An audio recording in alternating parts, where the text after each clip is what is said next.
TPD Series, TouchPad controllers from ICP DAS USA.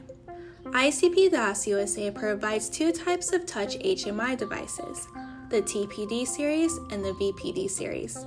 The TPD Series is designed for home and building automation applications, and the VPD Series is designed for factory and machine automation applications.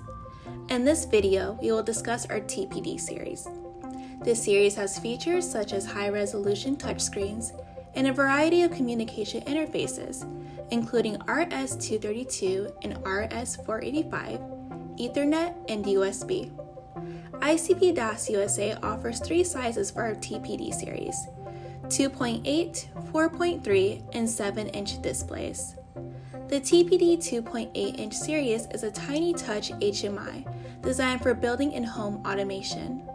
It is equipped with high-resolution TFT color touchscreen and fits in with regular electrical wall mount outlets. It is seamlessly integrated with rich I/O modules and presents a beautiful, flexible, and user-defined picture frame. The TPD 4.3-inch and 7-inch series is a tiny touch HMI with high-resolution TFT color touchscreens. Its features include excellent cost-performance ratio, real-time clock, GUI design, free HMI Works development tool, and Modbus TCP RTU protocols. To learn more about the TPD series, visit our website at www.icpdas-usa.com.